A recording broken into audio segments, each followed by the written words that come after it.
So I'm Lalebe Bahanyan, and I'd like to welcome you once again to Global Sociology Live.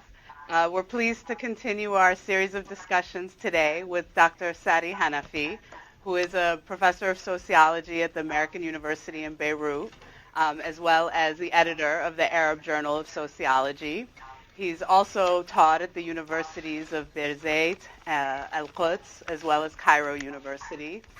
Dr. Hanafi has also worked with numerous research organizations, including SHAM, the Palestinian Diaspora and Refugee Center in Ramallah, with Sadej in Cairo, as well as the Social Research Center in Damascus.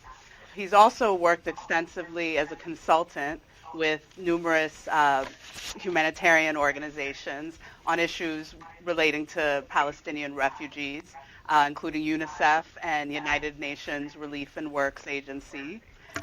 Dr. Hanafi has authored numerous books, including most recently, Palestinian Refugees, Identity, Space, and Place in the Levant, State of Exception and Resistance in the Arab World, and The Power of Inclusive Exclusion, Anatomy of Israeli Rule in the Occupied Territories. So thus far in our series, most of our speakers have focused on the issue of how capital extends its power globally. But last week, Qin Li began to shift our focus a bit to states, discussing how the Chinese state attempts to manage capitalism in the transition to a market economy. So our next couple of speakers will be developing this focus on states and looking at the ways in which states attempt to exert their power beyond their territorial borders. So next week, I'll be discussing the U.S. state and how it's developed a new means of exerting its power globally through counterterrorism practices and its war on terror. But today, Dr. Hanafi will be discussing the Israeli state and how it attempts to govern the Palestinian population in the occupied territories. So Dr. Hanafi will share his thoughts on this with us for about 15 minutes, after which our students have a number of questions they'd like to discuss with him. So please join me in welcoming Dr. Sari Hanafi.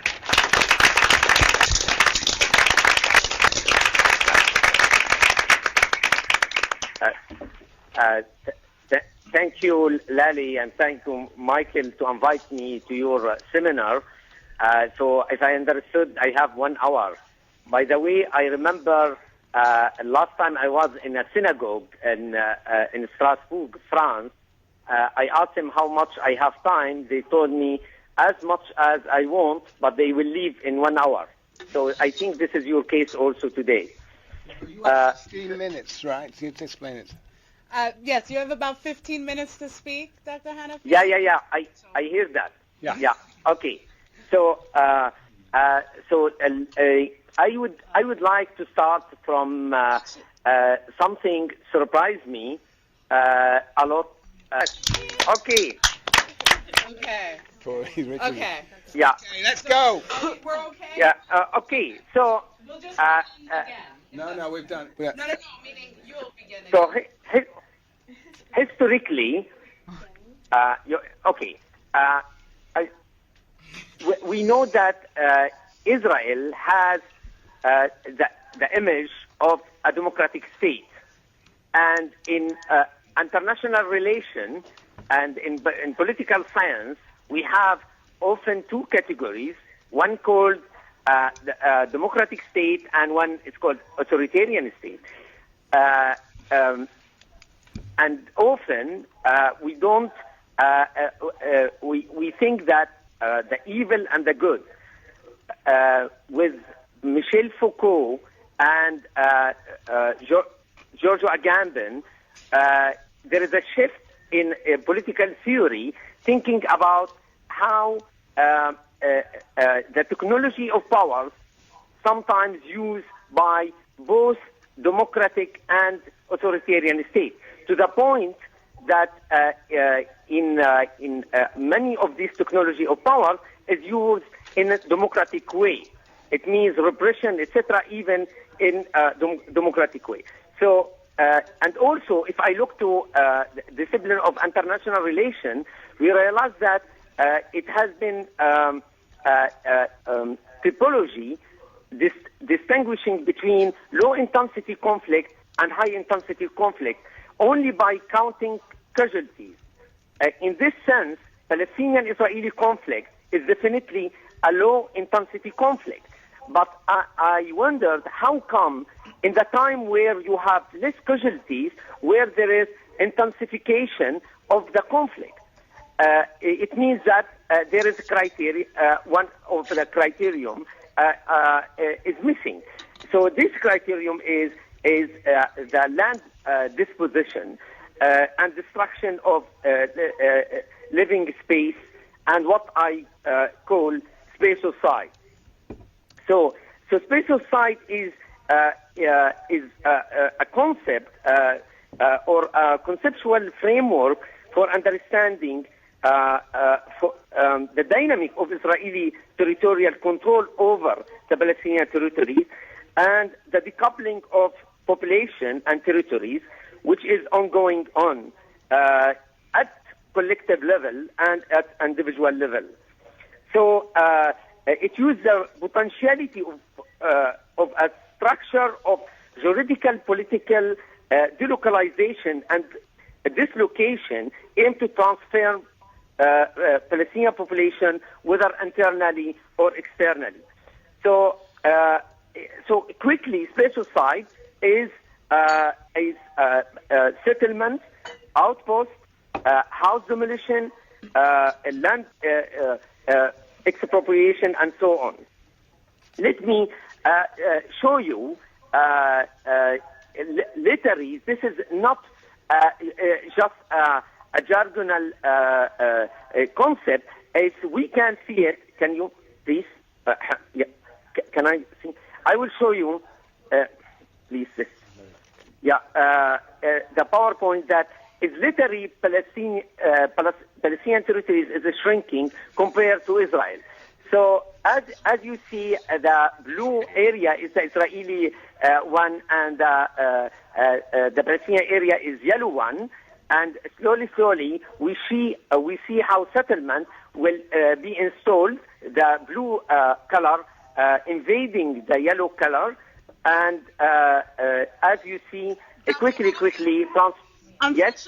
we're not seeing what you're referring to. But could you perhaps maybe just tell us what it is, so that without seeing the yeah. So simply, what I'm saying that if we look to the map through from 1967, the date of occupying West Bank and Gaza until today, we see how this beautiful Palestinian cheese transformed into Israeli, to Swiss cheese, plenty of holes, and this is making the territories, making them discontinuous in a way that Palestinians will hardly be move from area to another area without crossing many of the Israeli checkpoints. So the lexical kinship with genocide. Why I use Spacio cide? Because I think the idea of cide is very important to highlight the magnitude of the wrecking and destruction, and also the deliberate exterminatory logic of the space livability underpinning of the assault on the space. So I don't. So to understand this Israeli-Palestinian conflict, it's not at all a genocidal one, but Israeli were often interested in land and not in population, neither to assimilate them nor to kill them somehow. Of course, we have the phenomenon of urbicide developed by architect called Vonogorovic. He is from Sarajevo, talking how the Serb destroyed the urban space. But what I think in Palestinian side is worse than that, because it's not only destroyed the the building environment, but also the memory of the population. We know the linkage between place identity, urbanity, and war. So who are the actors of the Spacio cide? For me, they are four actors: sovereign power, military forces, settlers, urban planners, and capitalists and especially real estate speculator. And here maybe I will stop in the end to talk about it, to connect it to your problematic developed by previous sociologists in your class. So I think what is very interesting to say that Israelis are really Foucaultian. I think they have read Michel Foucault. They understood it's very important to separate between population regime and territory regime, and they use two regimes in order to grab their control over the Palestinian territories. The first regime is separation regime. This regime is often the main actor is the sovereign power to separate, to say this is proper Israel, this is the West Bank, and specifically to play on the legal regime of the territories. But you have the other regime, what I call colonization, and colonization where we have first economic dependency of the Palestinians. It means that they need a cheap labor market, cheap labor labor, Palestinian. You have politics of what Sarah Roy called de-development. It means it's really against the development, economic development of Palestinian territories. But what is really very important to highlight is how you have this unending project that combines meticulous administration of Palestinian movement. So you have work, the sovereign power interested in defining legally what is Israel, what is Palestinian territories, and then you will have the governmentalities of settler, of military group, and other, in order to connect these two territories, because they still need to make a systematic disposition.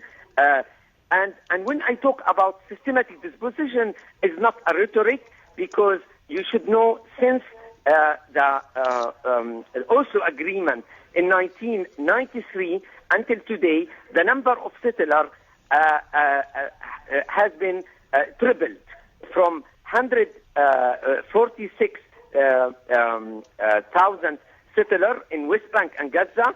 Today we have 470,000. So number systematically increase, and land confiscation, the land of the settlement doubled.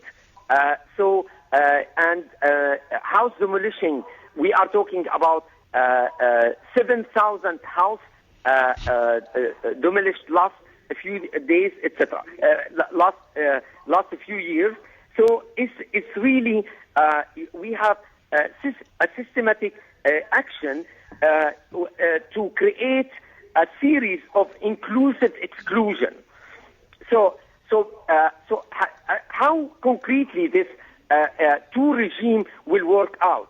I will argue that they will work out through the state of exception. Here I use Carl Schmitt and Giorgio Agamben to enable me and Foucaultian perspective of biopower. So what is interesting to know that the sovereign here the state of Israel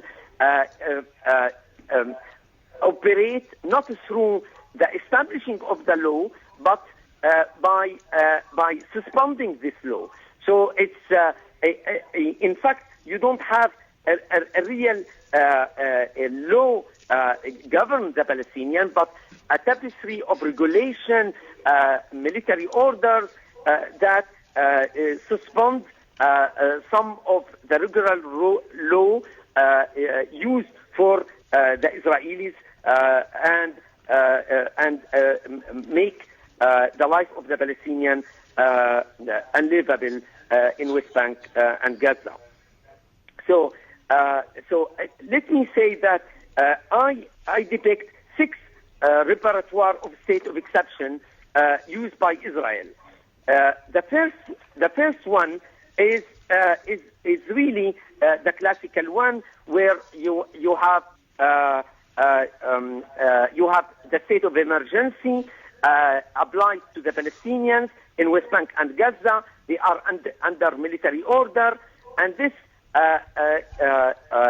remain until the Oslo process.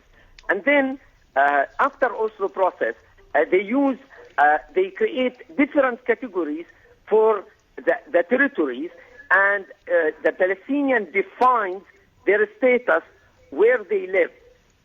So Oslo process divide the population to zone A, B, C, but later on B minus, B plus, C minus, C plus.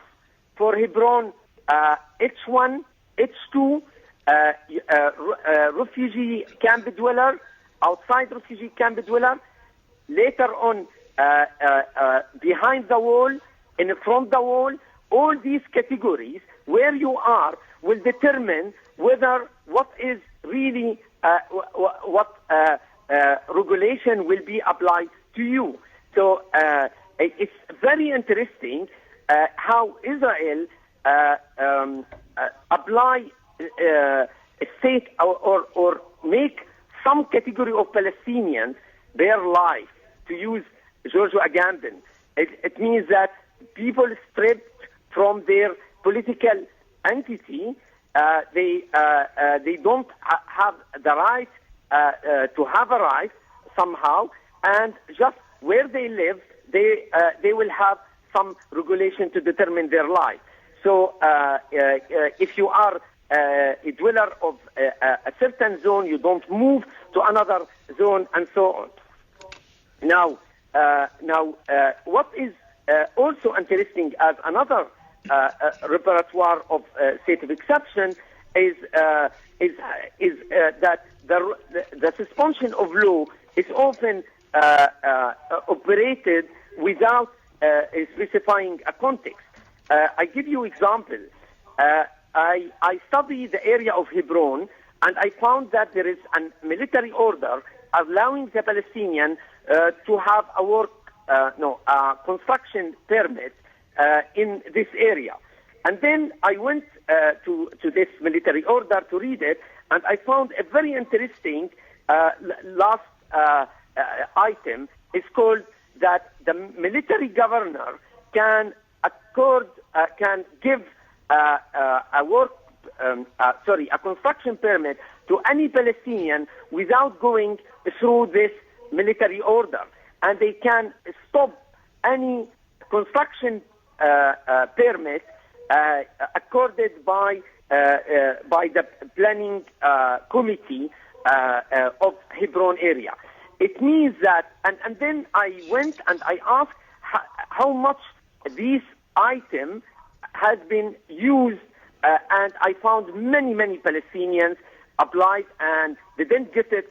They get the construction permit, and then the governor cancel it because they are undesirable, resistant people, or they don't want to collaborate with the Israeli, and so on. So I think this is what I found it really very interesting to when we study the states, the sovereign power, to see how they are subtle to create what I call the inclusive exclusion.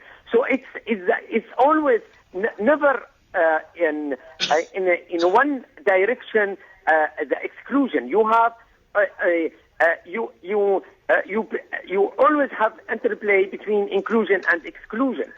Let me give you an example. The population of Jerusalem, here I'm talking about East Jerusalem, this population, they are included by the law in order to be excluded. It means that you have include like other Jerusalemites in order to ask for construction permit. Now you ask, and they tell you you cannot construct because we didn't create a urban master plan.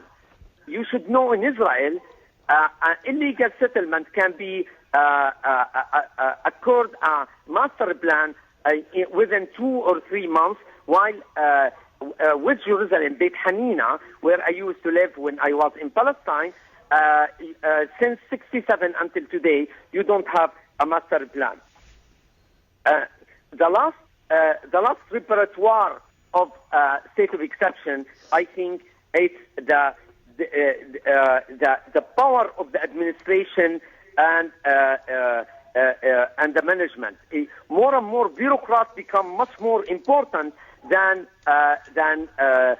if you like, what is the legal status of the Palestinian. Bureaucrats have a discretionary power to, especially when they are in military administration, to stop any Palestinians from moving. So in the checkpoint, they put a city in a curfew for many days and so on. In the book I edited with Adi Ophir and Michal Giovanni, we show one of the order where just issued by a low-rank military put Hebron city for 12 days in a curfew. So this is it become with this bureaucrat, the unpredictability become extremely important.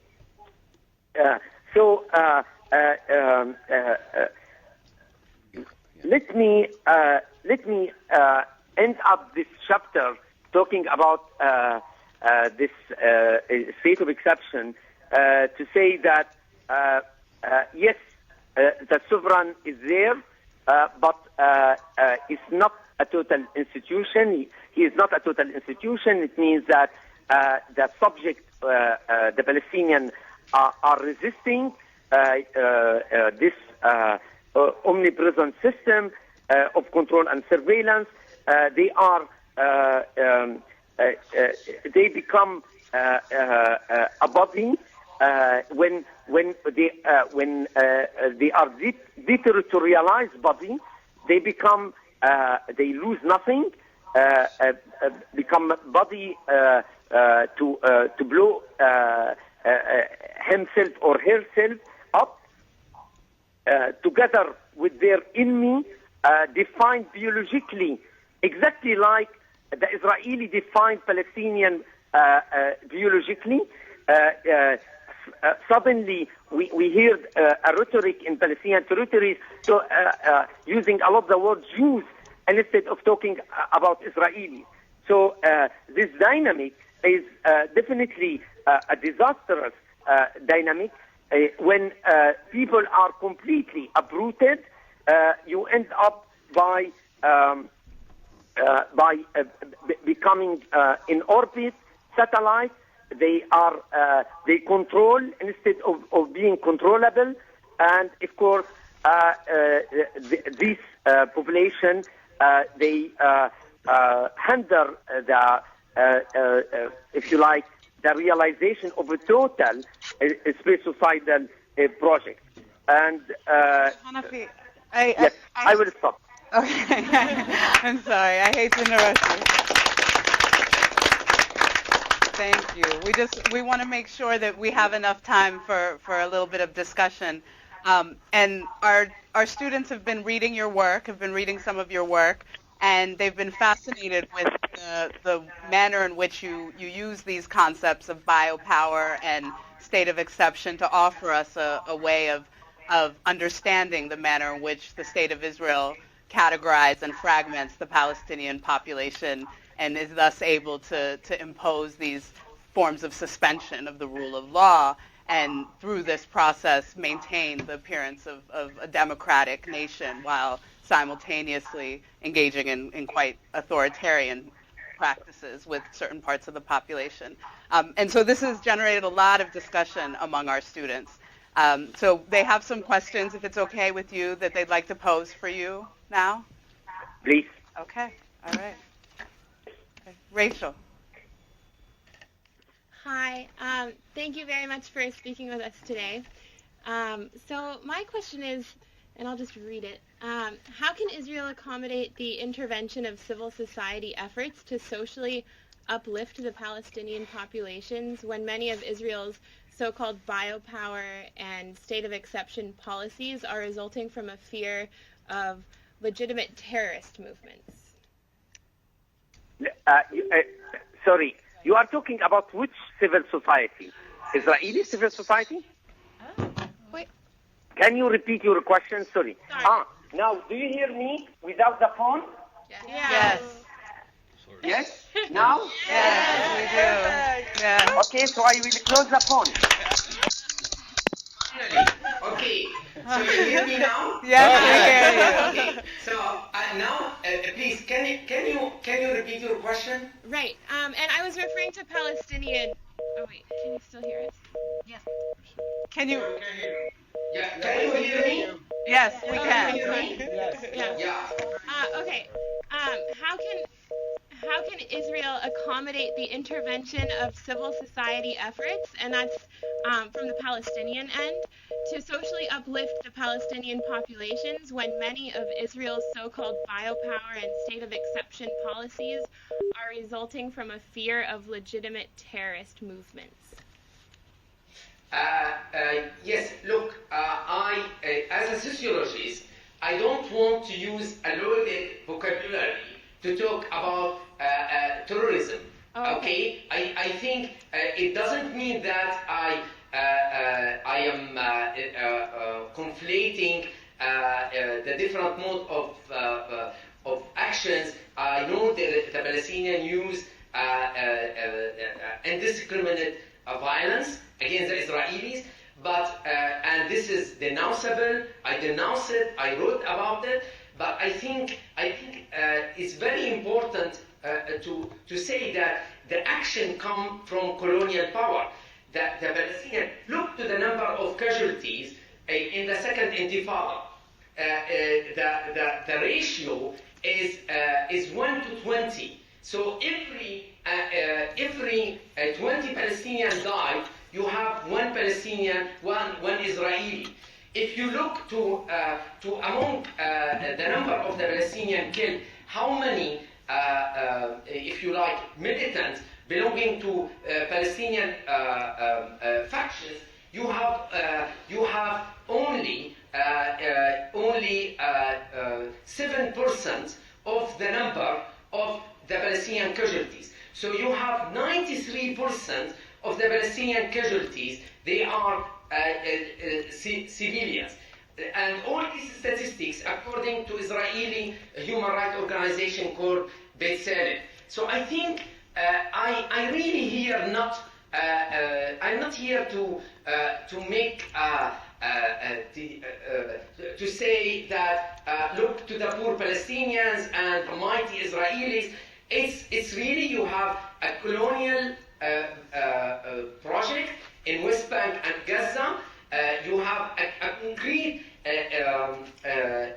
land confiscation, settlements, and in the end of the day, we have international law considering West Bank and Gaza as occupied territories. So when you keep the Palestinian in a small Bantustans, just I will give you my experience.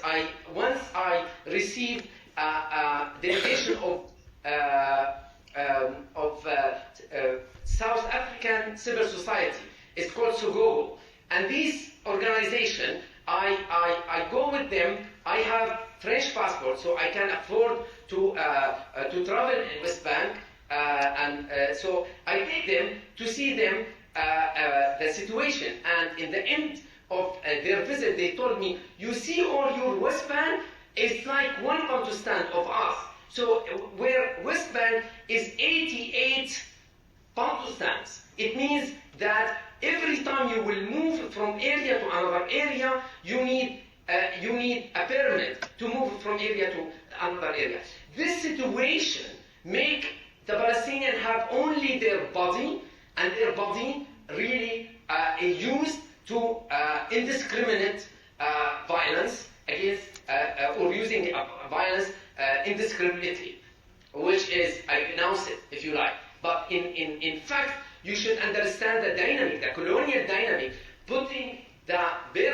creating this category of bare life to the point that they have only their body to resist. Thank you. So, Pierre? Hi, thank you very much for being here with us. It was extremely interesting to read your different papers. I would like to ask you a question, a little bit of in terms of what you were just saying in terms of the production of subjects.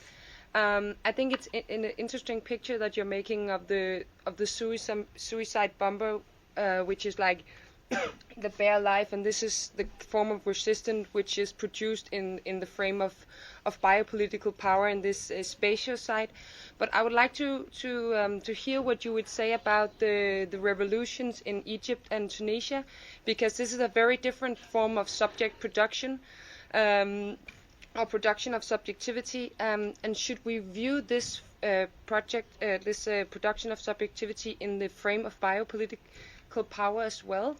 And if we should, then how should we understand the different regulating and production of subjectivity in like a biopolitical frame in the Arab world as such? Yeah, thank you for your question. I think the first lesson we learn when we see Mohammed Bouaziz in Tunisia burn himself, and you have a wave of Arabs burning themselves because they become their life fast to in front of the authoritarian Arab regimes. The first lesson that it's not cultural things.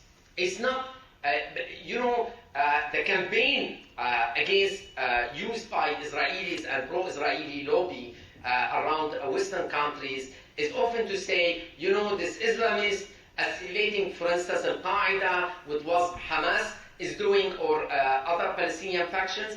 I think it's nothing religious. It's really when the sovereign power don't leave you a space to maneuver, people become a bare life. And I cannot tell you what the meaning for this woman, Asma, for instance, in Egypt, when she decided and said, I want to go in 3 days to a Tahrir square. I think this woman, for me, is like suicide bomber, because in that time, if you like 90% of chance that the state intelligence apparatus will arrest her and put her in a very ugly prisons. You should know that the prisons in the Arab world is like Guantanamo Bay. You don't have, you are not a human being. You are at the discretion of the prison, the jailer, and so on. So I think I think this is what I found it extremely interesting, that these people, in spite of all these fear, they will say, we don't have any options but to use symbolically a violent act. And so if you like, in both cases, in the Palestinians resisting the colonial project, and the Tunisian and the Egyptian resisting their authoritarian system, is for me is this extraordinary emerging of this subjectivity of individuality, to talk like Alan Turing, which play with commitment and non-commitment. I mean, for the first time, these individuals, they are not if you like, often we talk about yuppie, or not yuppie necessarily, but the image of the Facebook people is really like people, they are completely classless, or not connected to social structures. What is very interesting with this young people is their capacity to say, we are part of Muslim Brotherhood, for instance. Let me give you an example of an activist.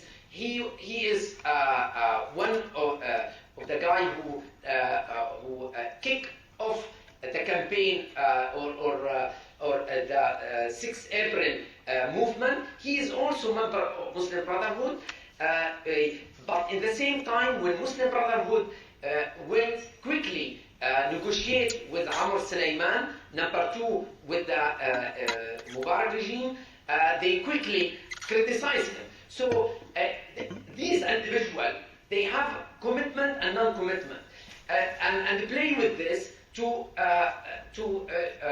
create an extraordinary social movement. Thank you. Aaron?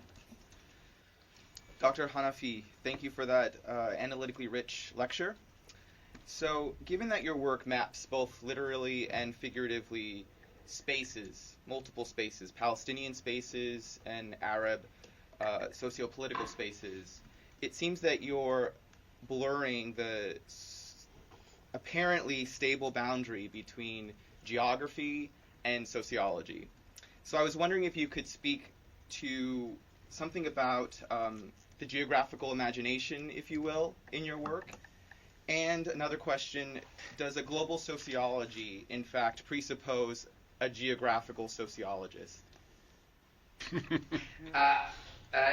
Yes, thank you for your question. I think absolutely, in early stage of my career, I used to tell my students, tell me what is your social classes or social structure, I will tell you where do you live.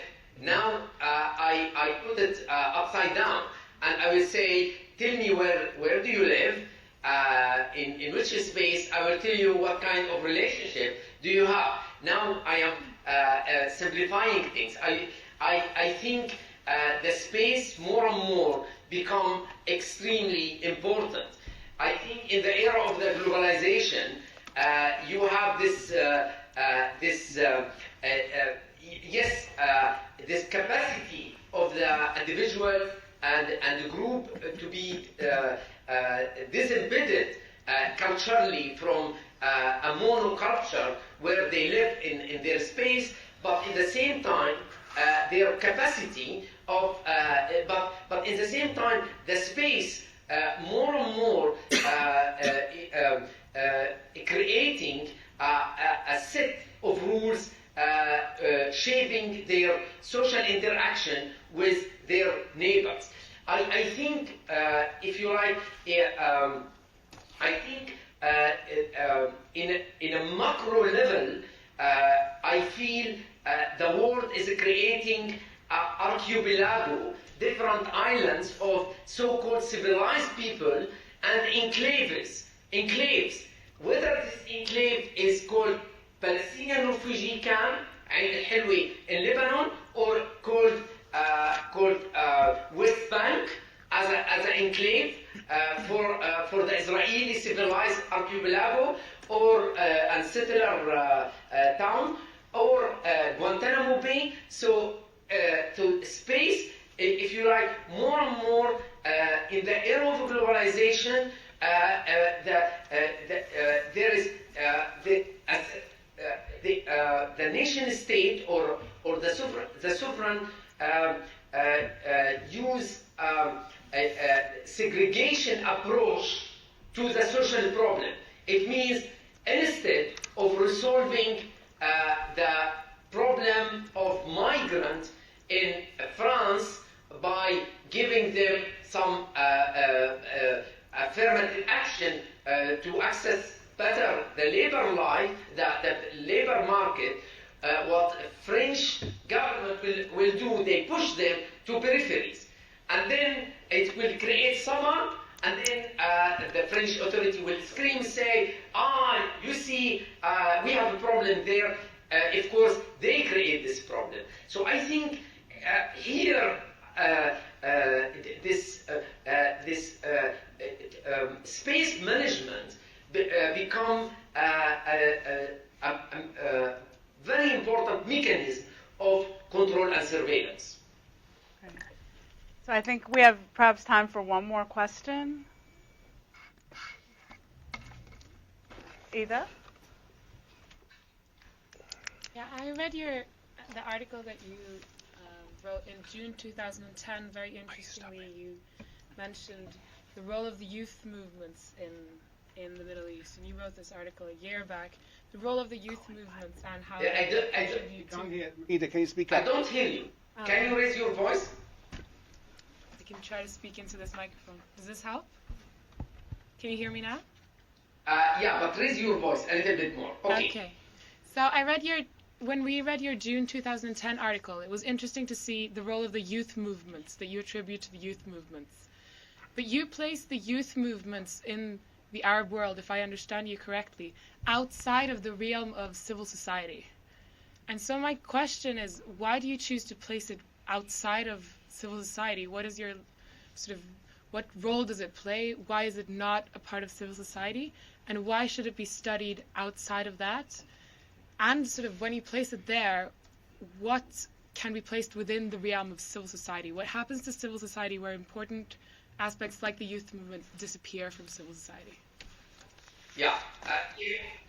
I guess you are American, okay? No, I'm not actually. I'm not. No, okay. So you're in California, okay? So if you ask USAID, if you ask USAID their distribution, where they put millions and millions, I would say billions of money in the Middle East, they will tell you promote civil society. Ask them giving money to whom? They will tell you giving money to specific NGOs. I would say without exaggeration, 99% of the funding of international community go to NGOs. This is why the civil society become so caricatural of what is the sphere of the NGOs. I think unions, political party, oppositional, they are often not funded by the international community. So I put in my article, I distinguish between, if you like, the civil society actors as a formal actors operate in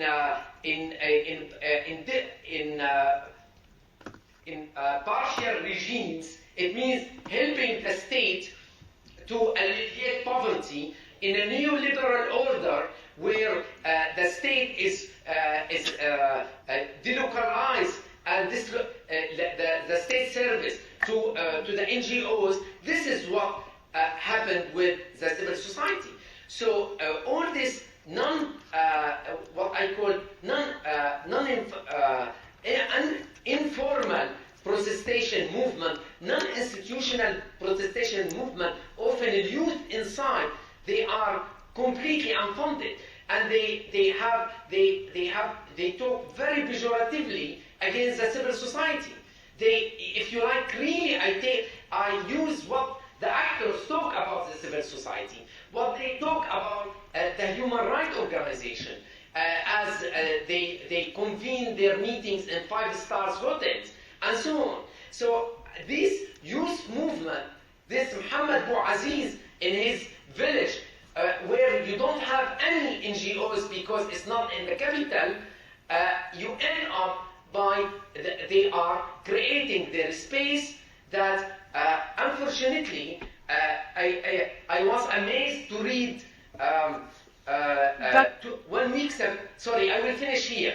1 week ago, I read in the New York Times an article called Libya Without Civil Society, because Libya doesn't have a Human Rights Watch. If Libya doesn't have a Human Rights Watch, it means doesn't have civil society. Of course they have institutions, but these are invisible for our eyes. Thank you so much, Dr. Hanafi. Thank you.